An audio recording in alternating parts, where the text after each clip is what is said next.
Hey, check 1, 2. Oh, you did.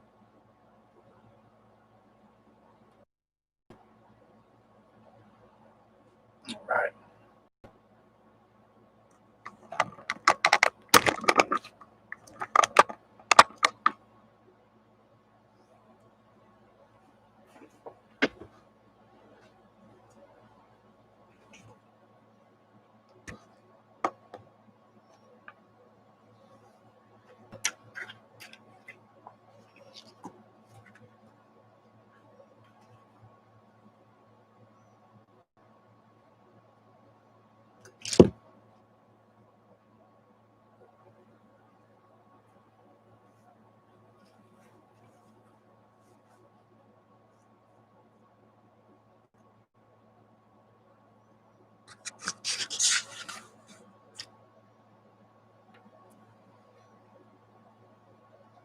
Hey, what's going on, buddy? Haven't seen you in a long time. Let me try to adjust the camera here a little better, get closer.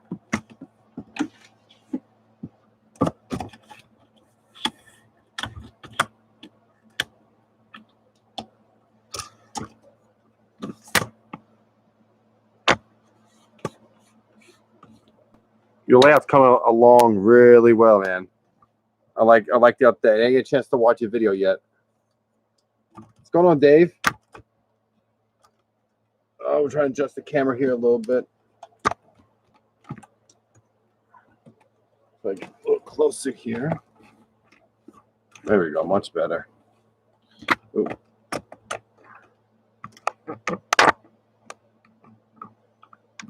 Yeah, it's definitely been a while for me too. We're very busy taking care of the homestead. We have a farm and we have chickens, we have a goat, and taking care of the summer crops. So we've been very, very busy working on the homestead, and I'm working a full-time job too. So it's been a while. It feels good to be back on YouTube again, doing some live videos. Let's see here. I am gonna be weathering. Is number 2524. I'm going to be weathering that guy. And it's kind of reverse looking. Yeah, man. A farm keep you very, very busy. So we're going to weather that. This guy here, and this is a dummy unit, Athearn Blue Box dummy unit. So we're going to start here, and we're actually have one of my good clients, Trip, weathering these for him.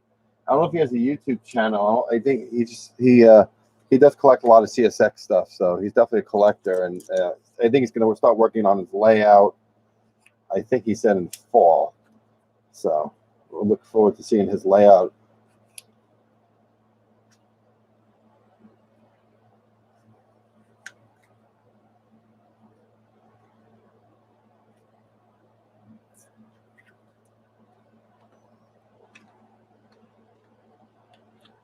Taping the windows. What's going on, JT? I haven't seen you in a while either. It's been a long time since I've seen everybody. I've been working on a June 2020 update video today, actually. So look forward to something with Touch of the Brush. On my YouTube channel, I have a couple of videos of the Arkansas-Missouri Railroad that has to do with Railfan X, which is my photography, railroad photography. And I've been working with the Arkansas-Missouri Railroad. We have been doing a lot of videos, doing train chases and interviews with the president of the company.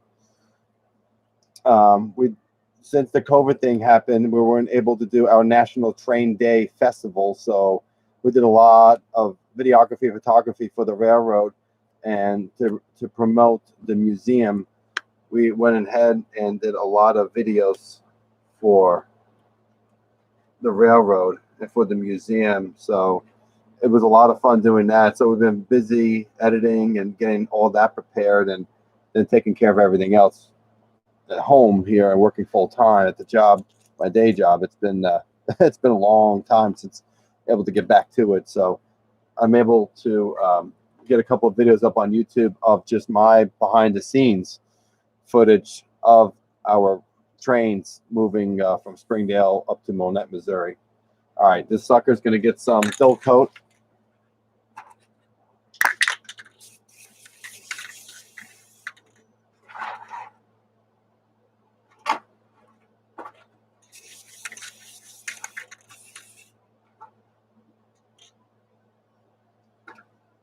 All right, while that's drying. Yeah, Dave, that'd be awesome. Yeah, everybody follow David's Hobbies and Things. He has an awesome channel, and we've been working projects with him. Him and I have been working projects together. I think about a month or so ago. He has some really nice models that we worked on, and look forward to check out his channel. We'll see something. If you guys want to see something really cool, here's a little sneak peek. I finished weathering this caboose, O-scale K-line caboose, for a client of mine. He contacted me on Instagram, and we weather up this guy here.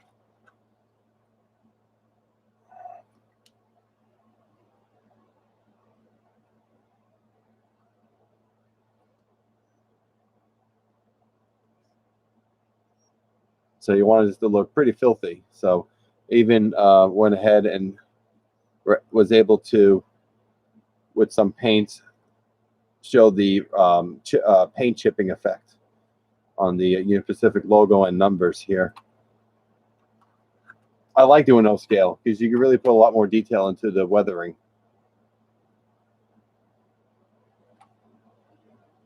So that's that. So to speed up the process here, I'm gonna use a blow dryer.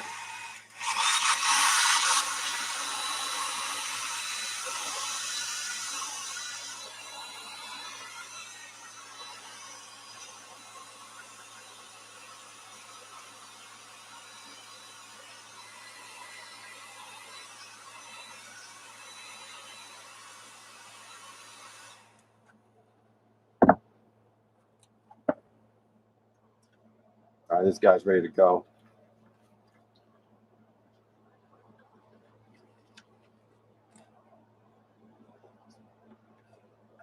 All right.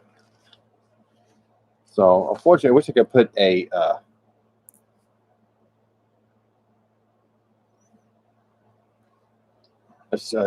picture on the screen showing what the locomotive is going to looks like in the prototype.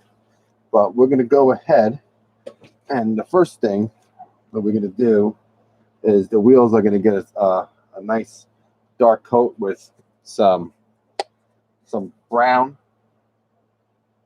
a little bit of that Anita's acrylic paints, black in there as well. And the wheels on here are mostly black, looking at the locomotive here. So, but we're going to have a little tint of brown in there. I've used brown for other things as well. So we're going to get the brush here. Here we go.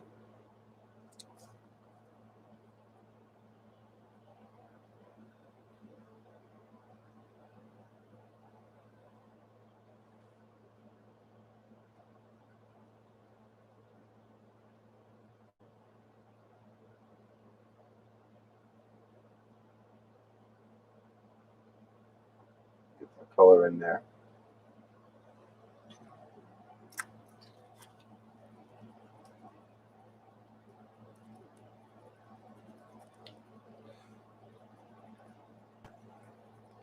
Now, it's the first time actually I'm going to be bartering. I normally don't barter. Trip's a good buddy of mine, and he has a few locomotives I actually like. So, and they're DCC, and he's doing away with that, and he loves these engines. So we're gonna trade locomotives, and I'm gonna do the weathering for him. And if you check out my Instagram and probably on Facebook as well, there's a Norfolk Southern caboose that I weathered for him. and that is the, and that's that Norfolk Southern Caboose is actually one of his a project I did for him. We're gonna get some little more black in here because the wheels are just pretty much grimy black, but I want to get some paint on here. At least it has some tint of brown in there, some grime, than just black.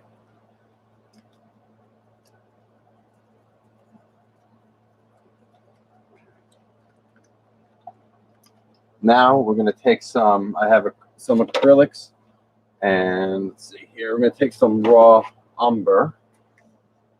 Raw umber is one of my favorites. Oh yeah, I'm getting a Intermountain DCC equipped engine, so actually 2 engines.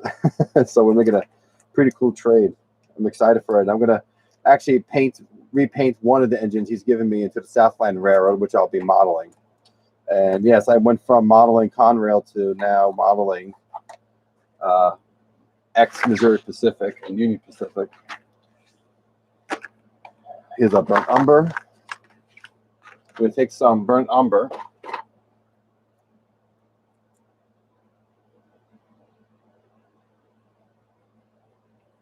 Now we got to represent, we got to make, I know it's hard to see in this photo, but we're going to be making all this here. This is mostly just black.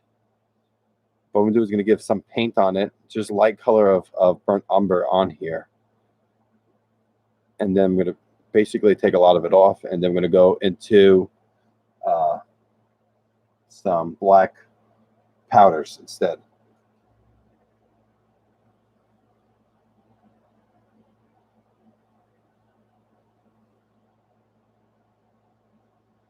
Just going to dab that iron on here.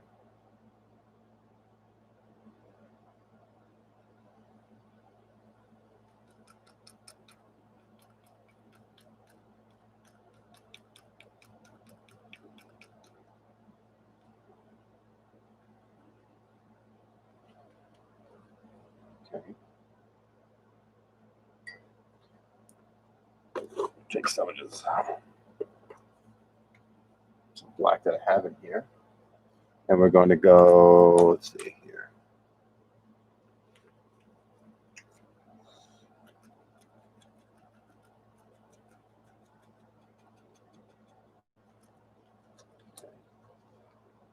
Now,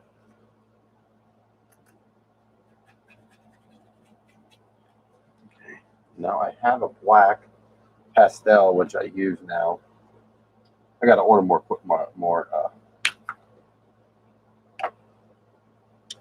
supplies. I'm running out here, and everything's been delayed on Amazon and stuff recently.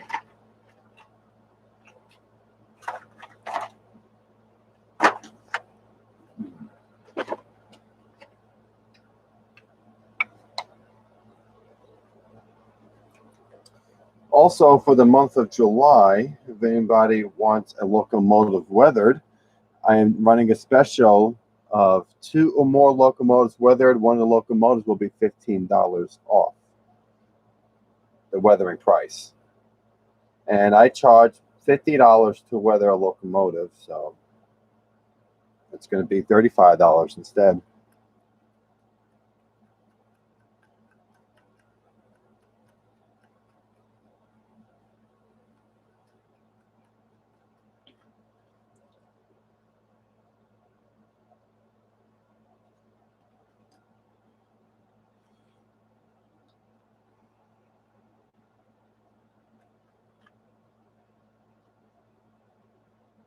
So what I'm doing here is I'm using some Tamiya Weathering Master. They work pretty well. They have a nice soot color, which I like. And that's pretty much the color that's on this locomotive.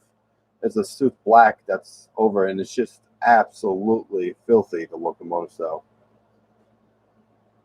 oops, lost the photo. What we're going to do, put it over here. And I don't want the paint right there, so take some water. I'm going to clean that off.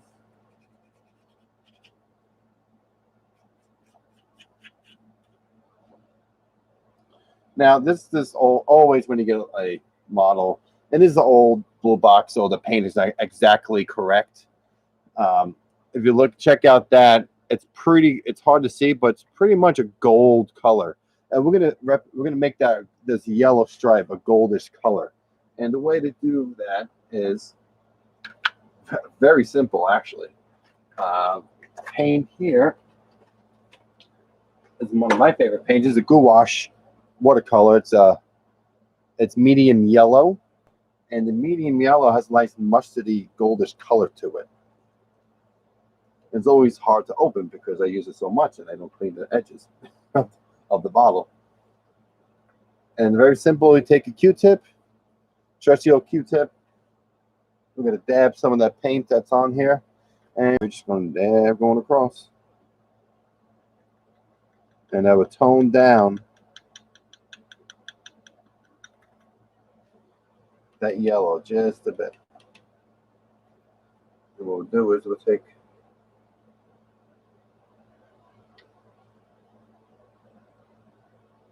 a slight touch of that burnt umber, mix that in there to give it a little bit more of a musty color. There we go.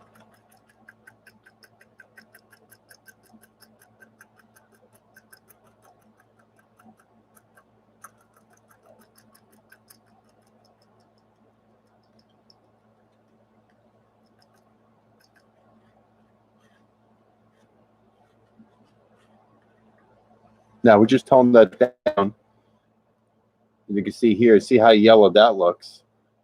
We really toned this down a lot more than what the other side looks like here.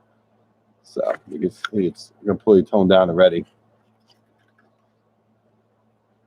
And what I like too is the yellow ochre works well too. And actually, I like yellow ochre better, to be honest.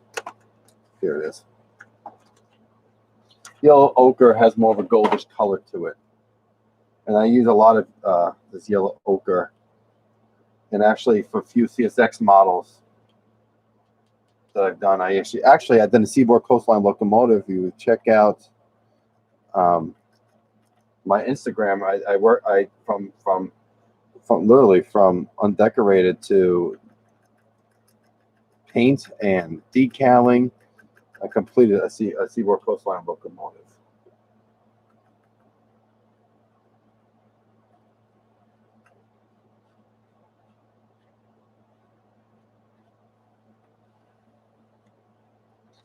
There we go.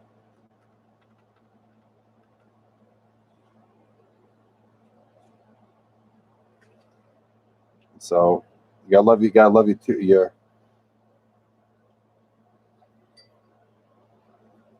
your Q-tips, because they clean up a lot of messes and a lot of detail work that you don't want. Like detail cleaning actually really helps. Right. And now we're going to see how yellow that looks. Right. I mean, it looks pretty yellow to me. We're going to tone that down by using these yellow ochre. And we're going to dab the paint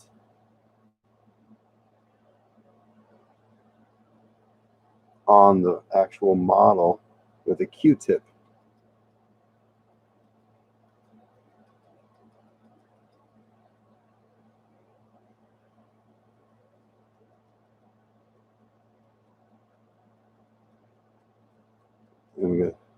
I like dabbing it first and then sliding it, because if you dab it, then it leaves a texture, and we really want it smooth.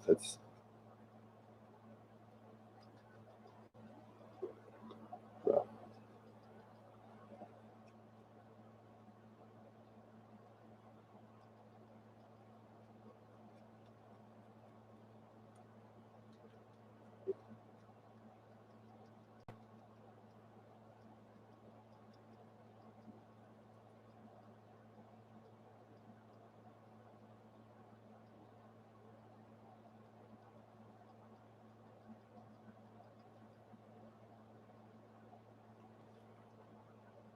Now, I don't know if you can really tell the difference. Really hard on this.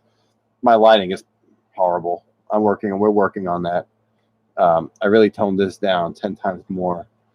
If you look at the front, how yellow it looks, look at the back, it's toned down. You could just, I don't know if you can really tell here. I'll have pictures on Instagram tomorrow. So anybody's on Instagram and follows me on Instagram, you'll definitely see the photos tomorrow.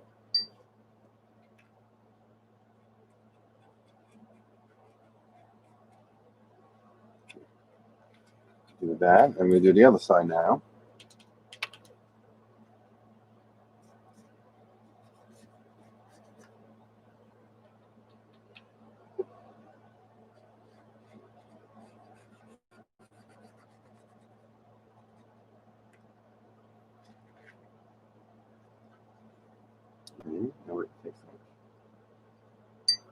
I love watercolors because you can clean them with water. Whatever spot you don't want the watercolor on, if you want to redo your spot that you worked on, I love the watercolor. There you go. Comes right off. And now the front of the engine. See what the front looks like.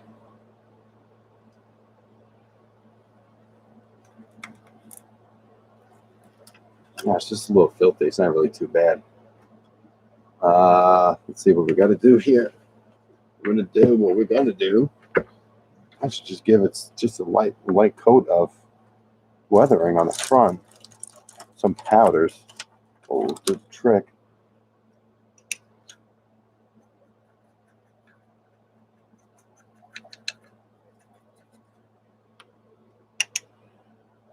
With a little bit of rust on the front. It's pretty clean, the front of it.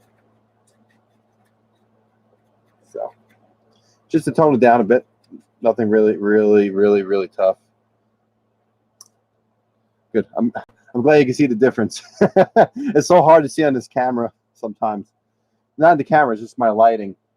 What we're going to do is right here at the workbench, but above me, like here's our workbench, right here is going to be a layout. I'm going to have an L-shaped layout, and it's going to go with where the windows are here. And it's going to be L-shaped. I'm going to be modeling Russellville, Arkansas, and Clifford, Arkansas, which is a fictional town. But it's really Benton, Arkansas in real life. But based on the movie, End of the Line, is where I'm going to be modeling the Southland Railroad. It takes place in Clifford, Arkansas. So I'm really excited to visit the area and do some photography and do just get some photos and start doing research on the line itself. Going to have a fake main line going in the background, which represents the Missouri Pacific Van Buren subdivision from, I believe, Little Rock to Van Buren, which is now Union Pacific, of course. It's going to be fun. Okay, so we're going to take some of the soot, really going deep.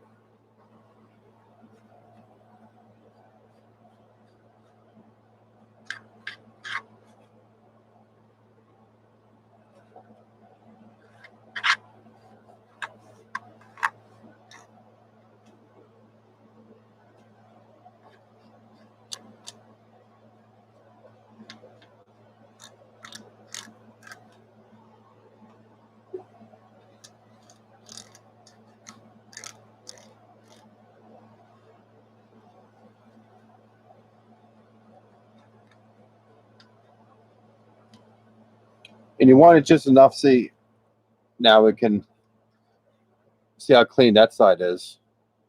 And all I'm using is like this little makeup brush that they give you for the powders.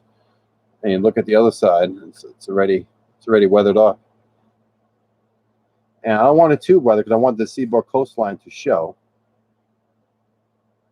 So now we're going to go based off the prototype here.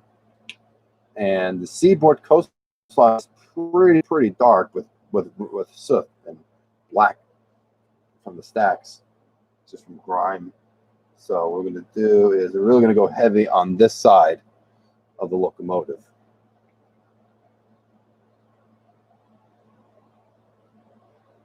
So let's see up this bad boy here. Actually, believe it or not, the stripes are pretty clean. So we're really going to just go over the seaboard coastline. And the DARD, well, the seaboard is very, very dark. So we're going to keep going at that. Okay, the E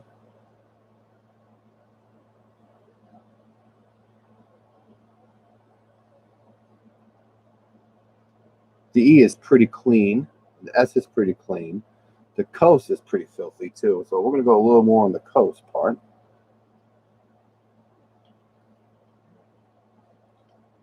And the E is pretty clean on the line. So the LIN is going to be really, really filthy. If you get it on a part you don't want to, it's not a big deal. These micro brushes, tiny, tiny things, you put a little water on them, and you can clean it right up.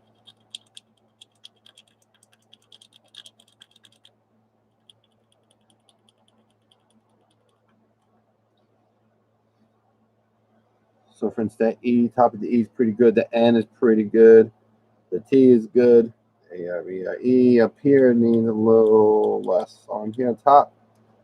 And that's on the seaboard word is needs to have a little more filth on it.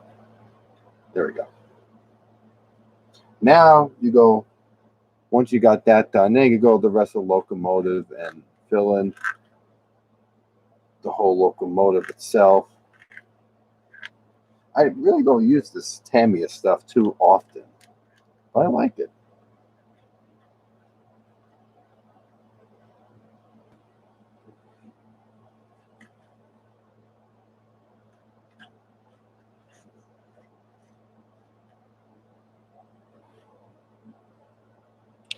So Grandpa Rails asked, have you ever not had a photo for reference and weathered anyway?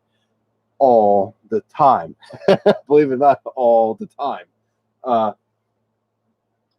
And unless the client gives me a photo, sometimes I just go by my imagination, or I go by photos that are from my own rail fanning collection, or from a lot of photos online, and I'll try to find the prototype itself and just go based off of a locomotive that looks similar to what I want it to look like. I have a lot of clients who ask me, oh, just the basic weathering. Okay, what's basic weathering?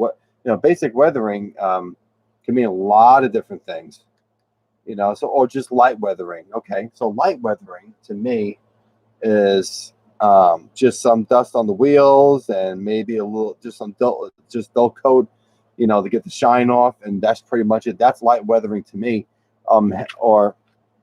It just really depends on the model. I'll try to think of an example.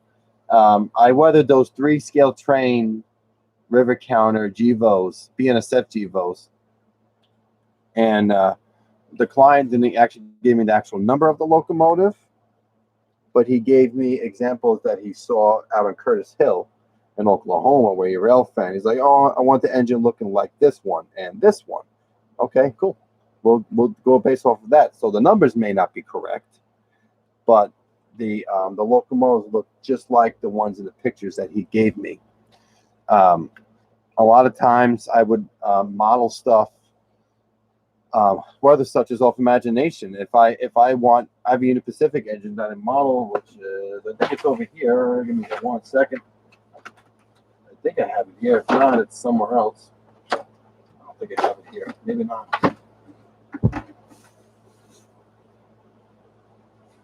No, I don't think I have it here anymore. I think in another box somewhere. But I weathered it to look like it's been through a lot of tunnels on the what do you call it? I forgot the Shasta route up in California, I think in Washington State, if I'm not mistaken. I weathered it, put a lot of soot on the locomotive to make it look like it went through a lot of tunnels. So that's something based off of my imagination. So yes, I have done a lot of models where it's just, here you go, weather it and make it look real. Sure. You know, so I'm trying to find just different pictures that's something that makes it look real. Or I've seen enough locomotives in my life to go, okay, you need grime here. It will definitely need something on the radiators and the top of the roof. It could be filthy. Maybe the number boards, maybe some number boards, who knows, you know? So yeah, to answer that question, it was a very lengthy answer, but that's how I go about a lot of the time.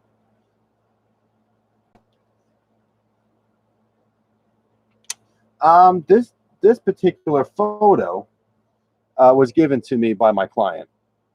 He messaged it to me. He's like, hey, check this out. You know, I want the locomotive looking like this. Okay, great. So I'll save it in my phone, which I'm doing now.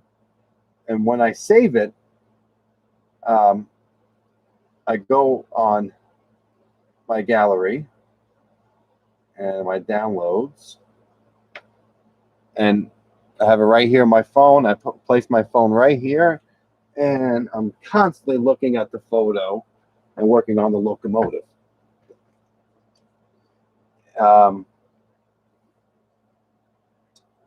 Let's see, my last client, when I did those CSX engines, the chassis and the seaboard and the CSX SC40-2s, what he did was he actually had all the photos, and he wrote down exactly where he wanted where. So he'll have a piece of paper of a locomotive, a picture of locomotive, and write, I need handrails placed here. I want this color here. I want the bathroom vent installed here. Little decals over here. So he was very detailed, and I really just I installed one thing, crossed out that what he wrote, so I know I have a checklist. So I'm crossing off the checklist on the picture.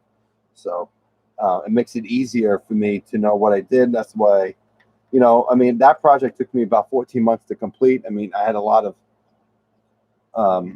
life got in the way a lot with that project, but there's a lot of details that had to be put on the locomotives, as well as weathering and painting, and custom painting. So it took a lengthy amount of time. He's very patient with it. I appreciated that. Sam's a good guy. And he's a rivet counter, so you know, you want everything exactly the way it's supposed to look. And he,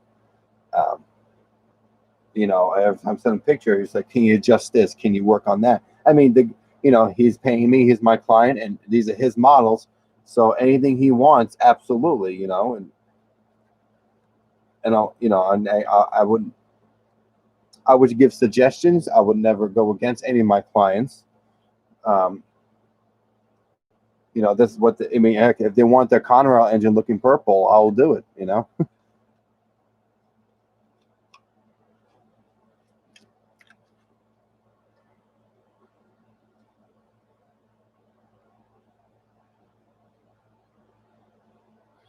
Yeah, absolutely, Grandpa, for sure. Because even if I don't have a photo I can't find on Google, or they don't give me a photo to work on, sometimes like this, I only have one side to work on. I can't find the other side, so I just guess where the other side is. So that's a perfect example. Like this side here, I'm doing what sort of the other side of the locomotive looks like. Maybe a little different though. Like here, the numbers are going to be a little bit darker with compared to on here, which I actually got to fix. They're a little too dark for me and what the photo looks like. But we call it. There's a lot of times where I go into my arsenal of photos, and when I go rail fanning, I'm taking pictures of literally almost every freight car, and I have in my what do you call it, in my folders, I have pictures of just tank cars, box cars, auto racks, coil steel, miscellaneous, caboose, mains of way equipment, you know. So, and then I have structures. So there's a lot of pictures I have of rusted out buildings, sheds, barns. So because I don't just weather trains, I'll weather structures as well. If anybody give me a big kit you know, that's assembled, and want me to weather it, I will do that too. So, what do you call it? I was gonna say, I always go based off of some kind of photo, and I try my best to, and sometimes off the top of my head, but if I'm rail fanning and looking at trains all the time, you know, I can pinpoint and tell, you know, what stuff is, what weathering, what kind of weathering is going to go on a locomotive or freight car. Okay, so here on the top, so we got that. That's pretty good. Let's see here. Now I'm going to have the black paint. And I have some water on here already. I'm going to dilute the black paint. I'm going to go over the top of the locomotive.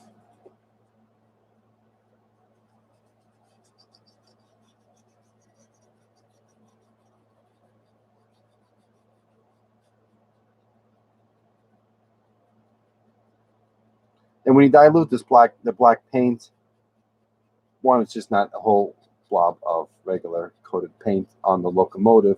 Actually, it dries and it gives a nice seal and gets rid of the shine, especially this flat black paint. It gets rid of the shine on top of the locomotive right away.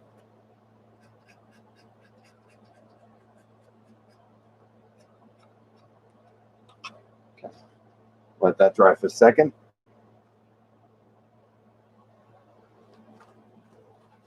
Thank goodness Q-tips are pretty darn cheap, but I go through a heck of a lot of them.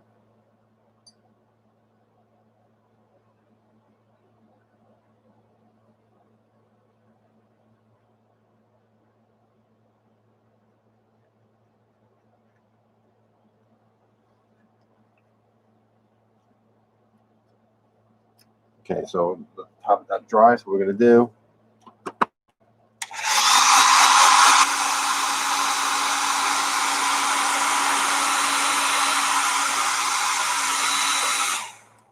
You know, I Grandpa asked if I ever used alcohol link for weathering. I have not. And JC's Rip Track, he does some excellent stuff with weathering with alcohol. Oh, it was alcohol. Yeah, alcoholic link ink. He does really good stuff with it, and I haven't got a chance to really purchase it yet and try it out. I look forward to actually using it because that stuff is really good. Is it? I think it's Indian alcohol ink, Indian ink. It's, I think, another word for it. That stuff really works well. JC's Rip Track, he's got a nice video on that. I think he did about a couple of years ago when he first really started his channel. And yeah, he exploded. I'm happy for him. He does a lot of nice work. Okay. Now, this is looking at the photo, the looking at the fuel tank. I'm like, why does it look like that can't be all oil spill? And lo and behold, it pretty much is. And so since this is pretty, it's kind of dull, but still shiny, what we're going to do is we're going to get some of that black paint that I diluted, put on the bottom too. Give it a nice coating and just go shoop, all the way down. Downward strokes, always downward strokes. Why? Because the fuel tank. And weather and rain, everything goes from north to south. You always follow the gravity. And any kind of fuel will spill or will go downward. So you always go downward motion when you're weathering fuel tanks or even locomotives, cars.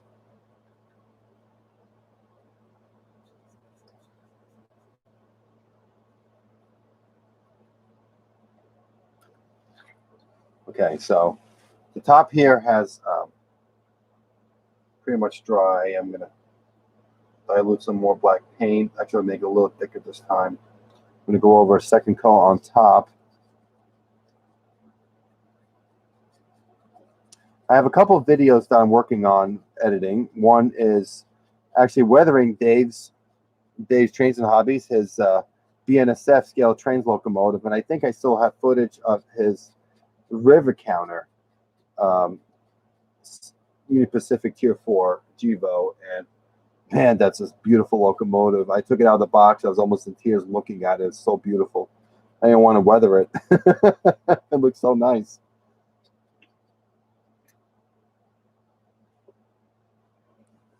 Oh, really? What kind of craft store does she work for?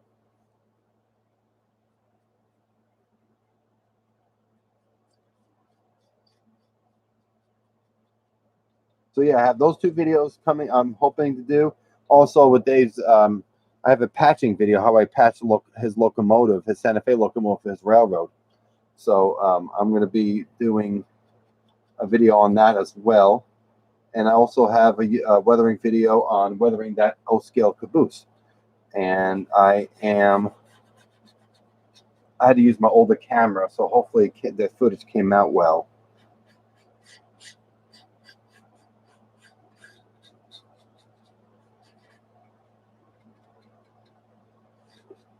Okay. So we're going to use that again.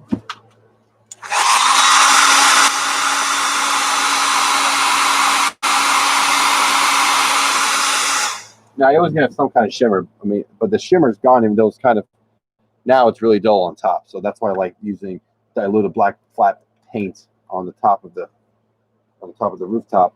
Now, I don't have a picture of what the rooftop looks like. So looking at the locomotive, it's pretty worn down. So what we're going to do is, let's see what we got here in my arsenal of powders. I'm going to get some black powder, and we're going to just weather top with some soot black paint, some black powder, and I'm going to use some of this. I forgot what the name of it is. The dark rail brown. I'm going to put a little bit into the radiators on top, the radiator fans.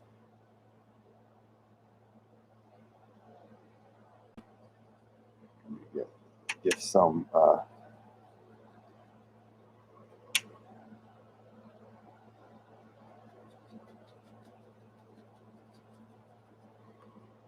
rust on top here.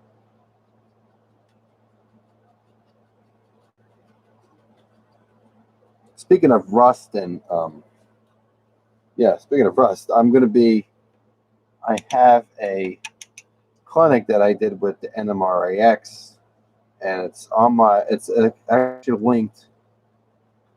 Not linked, actually you saved the video and it's on my NMRAX playlist on my channel. So let me rephrase that again. I did an NMRAX clinic. It's called Creating Simple Rust for Beginners. And I made a playlist on my YouTube channel where you could actually watch the whole clinic and how I show you some simple techniques on creating rust.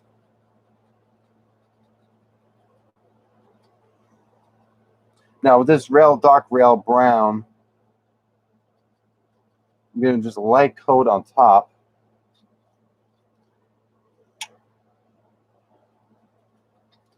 So the top doesn't look all black. It will actually separate it from the rest of the locomotive. So,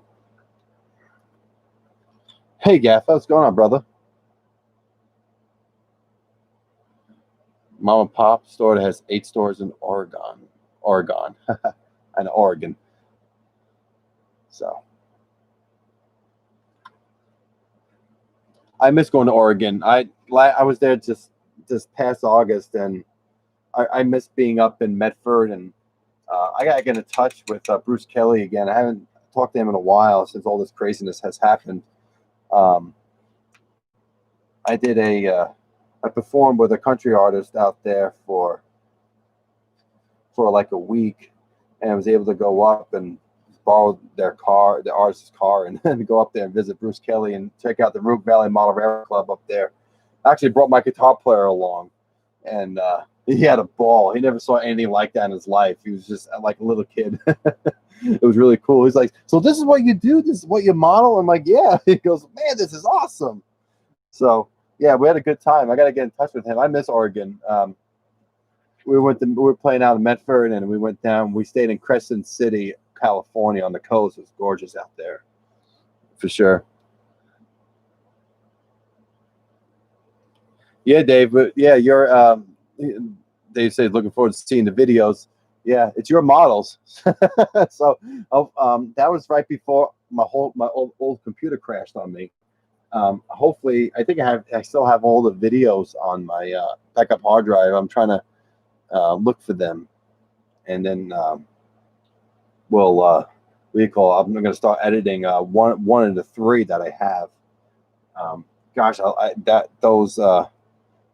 like doing the patchwork and weathering that locomotive. I think it's a part 1 and 2. I think I did for that, and that Santa Fe engine. Dave had a Santa Fe engine that patched for his railroad, and actually, there's a picture on my Instagram of his locomotives. All right, so we're gonna patch this up here. Got some black on the back of the locomotive, the rear end here, so just gonna patch that up just a little bit more. There we go. Now, see, and like in this photo, I have no clue what the plow looks like. I mean, it's cut off, but I could tell from the photo that there is a black. There's some brown in there with some black. So I'm going to mix some black and brown paint, and that's how I do a lot of my my wheel sets. It's just a simple black and brown paint, and it's just based on how much brown or how much black you want. And then I go back over with some powders. So I'm going to do the front here.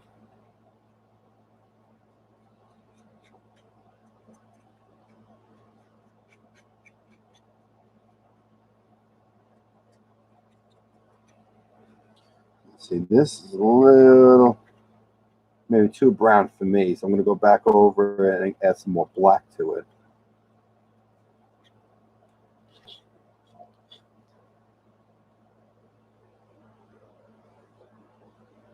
So let's see, I'm going to add some more black to this.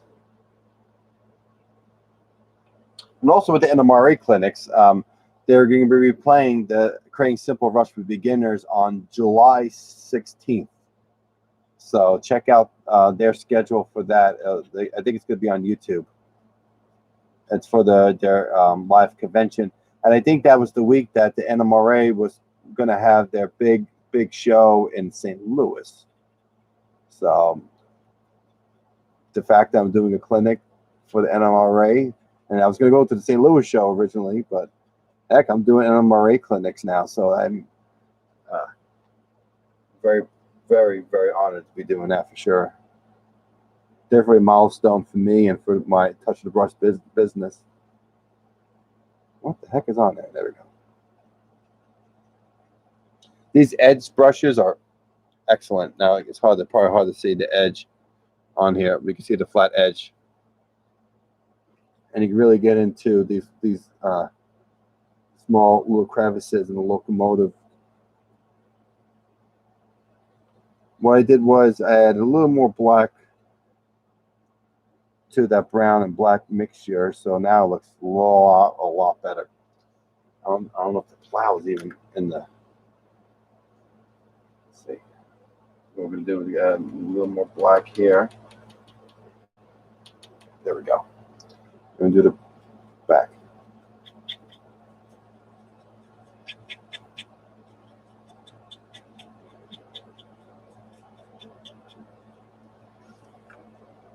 Now, I'm going to go back on the fuel tank. I'm going to add a little touch to it. It's pretty black, but it had some, looked like some oil spills on it. The first one I'm going to do is I'm going to create some lines with my edge brush here. That's a little more black. There we go.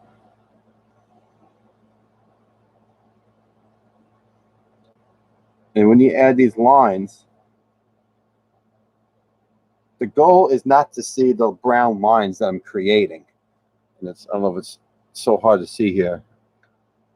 I don't know if I even shut this off. It would be better. No, too dark. Won't work.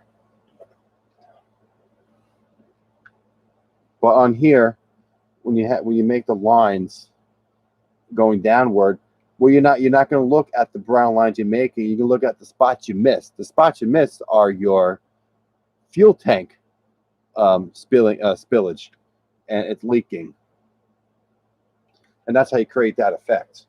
And then you go back with powders and add some more add different colors and different lines to it.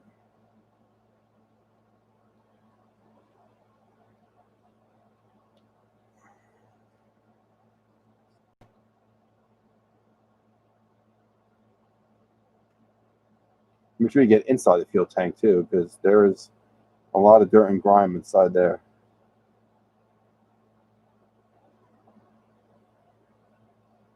Let's see here. Trying to see what I missed. Oh, we gotta clean these numbers off because the numbers are very, very clean. I got them pretty filthy, and the numbers on the cab of the locomotive are pretty white. So to fix that, never go to waste, but a Q-tip, not clip the tip off, and then from there, dip some water,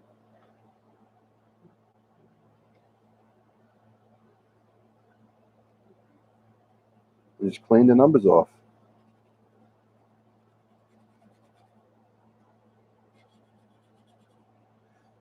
And if sometimes the water doesn't work,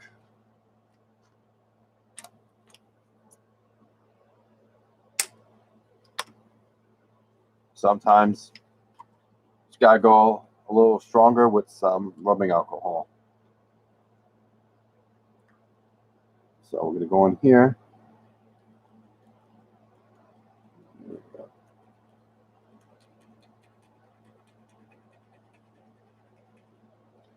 We'll use this, the light bulb.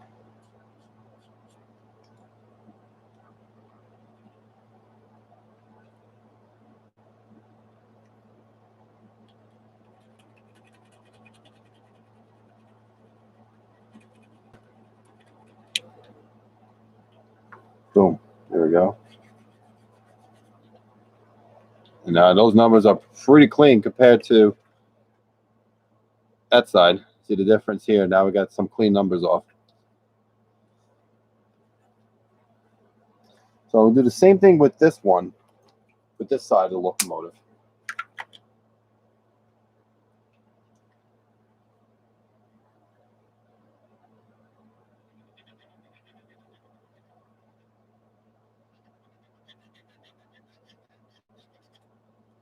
I made it somewhat dull, but not completely. Okay, now here it's the same thing with the stripes of the seaboard coastline right underneath. Well, the stripe underneath the lettering. Prototype, it's fairly clean. What I'm going to do is, let's see, I'm going to use the edge of the Q-tip again, the tough part, and really get in there.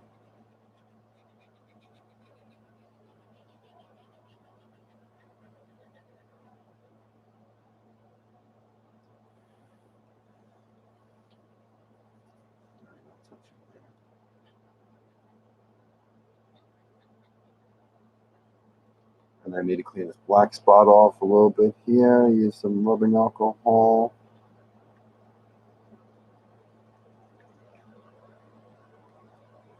There we go on that. Go back to the model. Now it does have some white on the wheels and under the trucks a little bit. So what we're going to do is take a little bit of this powder on the Q-tip.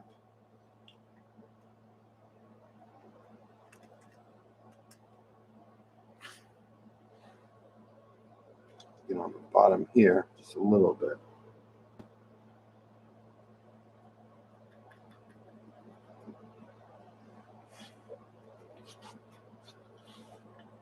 So now it looks pretty white on the ends here, and we're going to go back and add some more of that diluted black.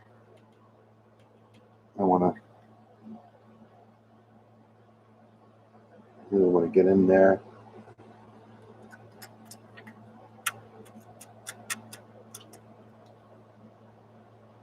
And let's see over here. We got some black on the edges here, just like the locomotive does in the prototype.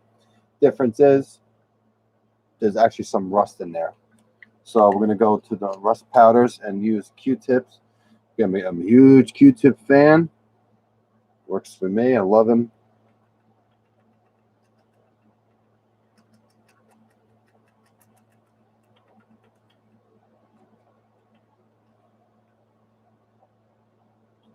A little more.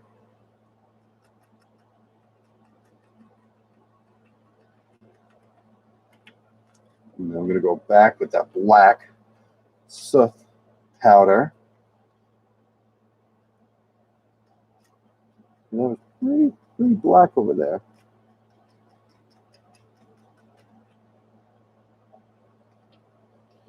All right, and then there's some rust and some of the yellow striping there. We're going to fix that a bit.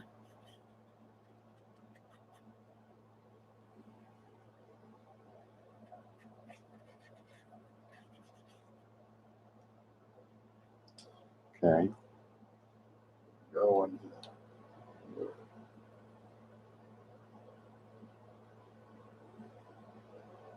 Well, I'm going to go down the bottom. Continue our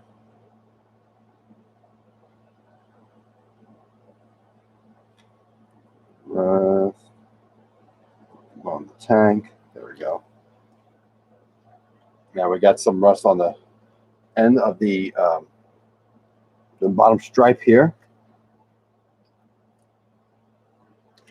I'm going to do the same thing over here. Grab some rust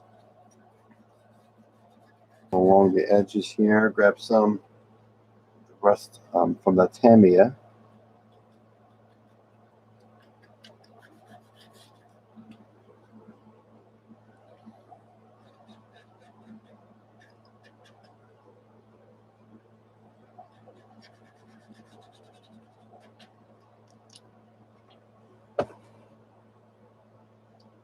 Now, there's not much rust on the. Let's see here. No. All right, so what we're going to do here, we're going to take that locomotive, we're going to dull coat it, seal it up.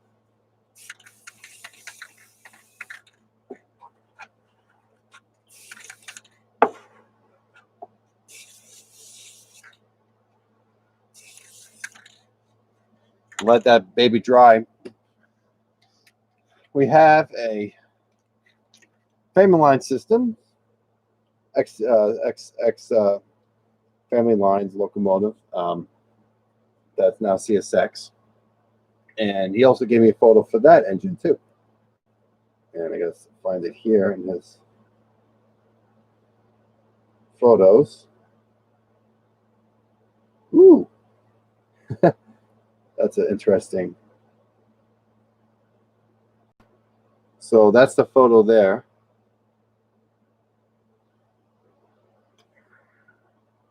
And do these have windows? Yes, they do. So we're going to tape up some of the windows.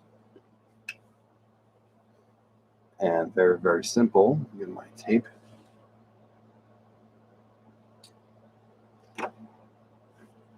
This engine's actually, it's really, really, really filthy. So we're going to be using that black stuff a lot. And if I could find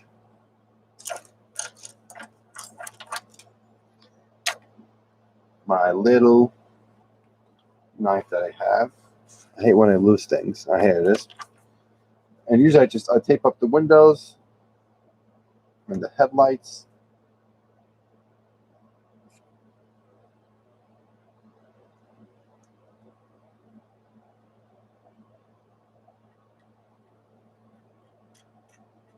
That.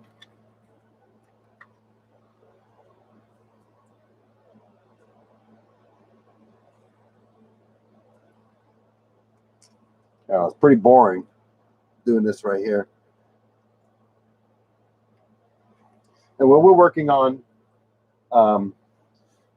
with the workbench here, we're going to be working on better lighting as well as different cameras. And I'm going to mount a camera somewhere where it could be, you could zoom in and really really see the details in the work I do.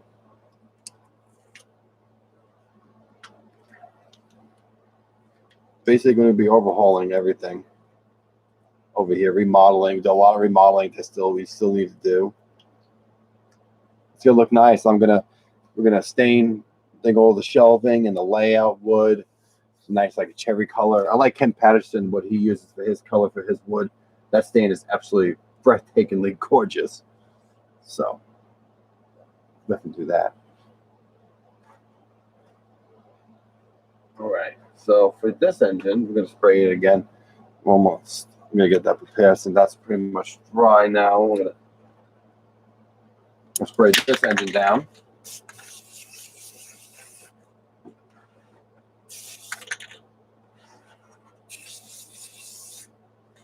So while now that's drying, I'm gonna go here.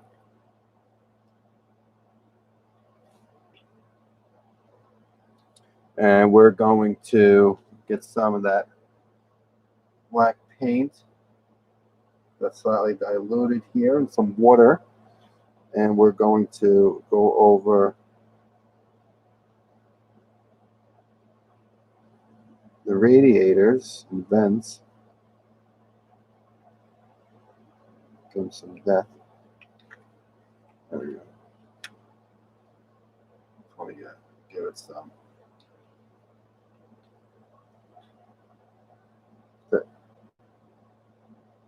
Working with black engines are not easy. Working with black and yellow aren't the easiest to weather with, because it's just on black. NS engines are they can be fun. Depends on what you're doing.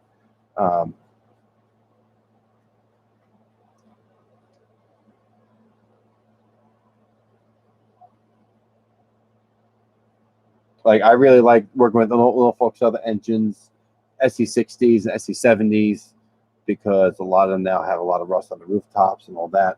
So I really enjoy working and creating that kind of thing. So we're going to go ahead and use some of this raw umber.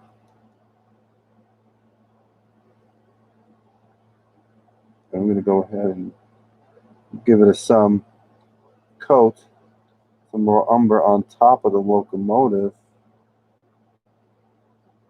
Some rust here.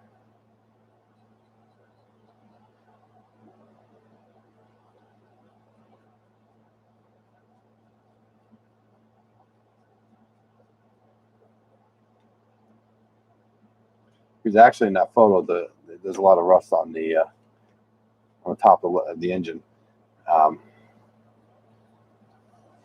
So we're going to do here.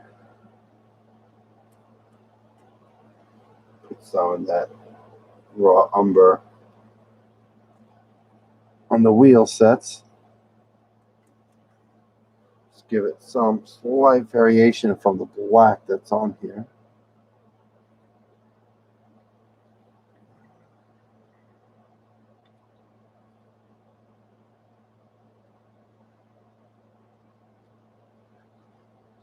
Some black on there.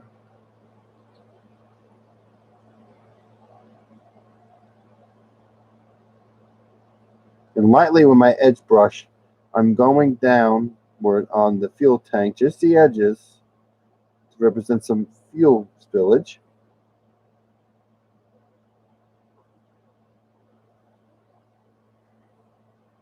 Just want to make it a little more noticeable.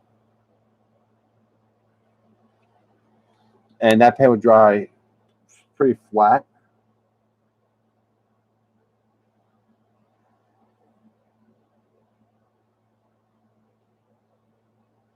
And I'm going to go on here. They have some bottom here. And there you have it. This locomotive is pretty much complete. I'm going to go back back to some really some details, but overall that locomotive is done. I'll have pictures on Instagram for tomorrow. I'm working with that locomotive, so definitely look forward to that tomorrow for sure. And it was a big difference than what it looked like in shiny. So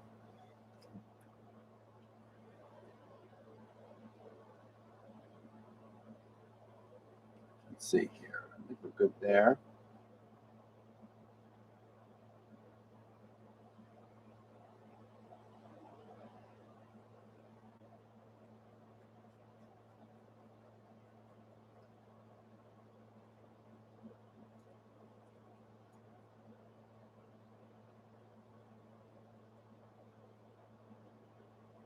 Take stuff off the windows here with this tape.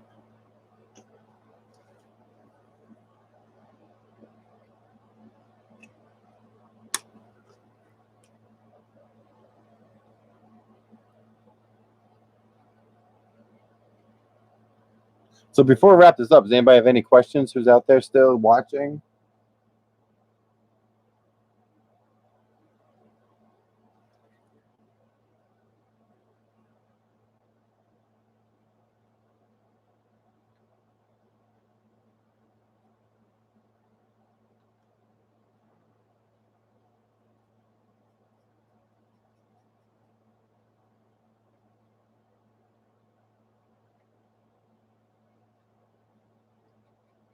There we go. And that engine is complete on there. This guy is all dry, ready to go. Awesome, appreciate it. This is really basically a test video. I am going to be working on finding ways to zoom in and do all that stuff too for next videos when I have a chance to do some live stuff. I was planning on doing live because we're self-quarantining, so I was like, oh, well, I can you know, do some live videos in the meantime if I can't go out on Railfan or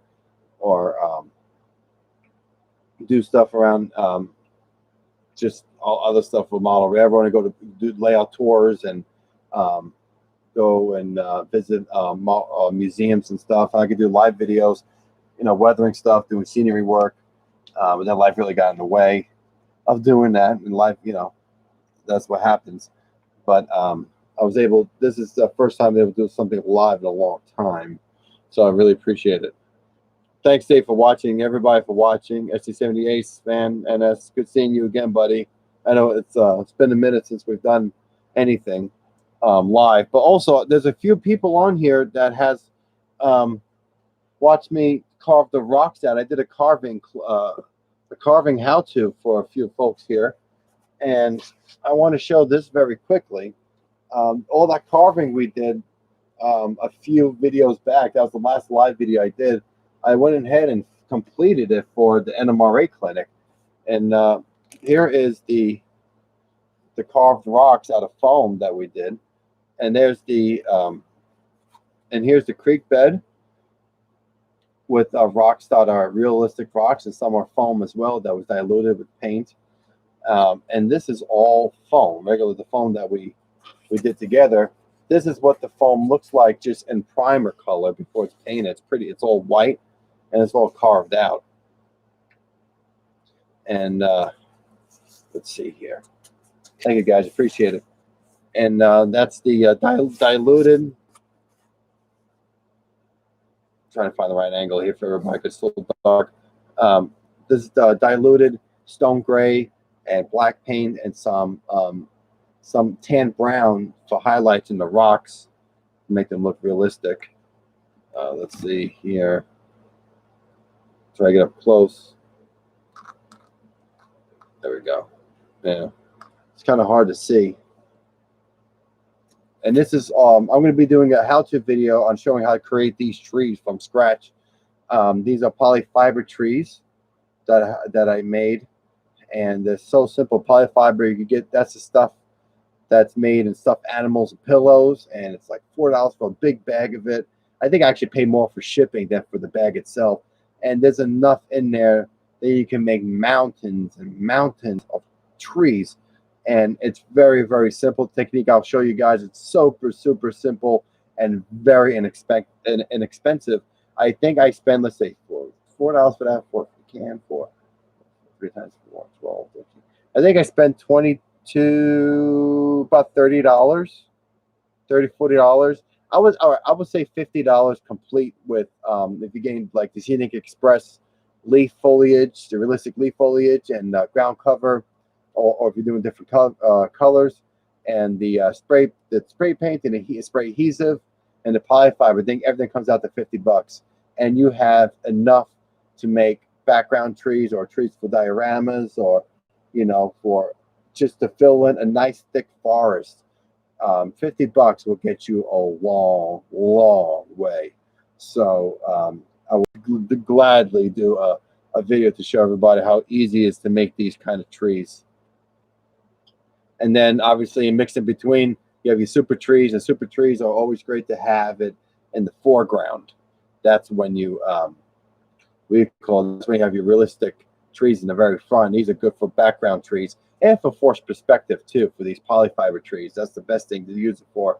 I have a few videos back I uploaded on how I made the trees and used it on the mountain that I created for the Tennessee Valley Model Railroad Club. So that's about, I think, 4 videos back, or 3 videos back. It was, unfortunately, it was recorded on my cell phone, so the quality is great, but the picture is sort of small. That I wanted to film it and narrate how I made that mountain, and it has photos of the mountain from beginning to the final complete way that I made the mountain. So definitely check out those videos and that video. Again, I appreciate everybody for watching.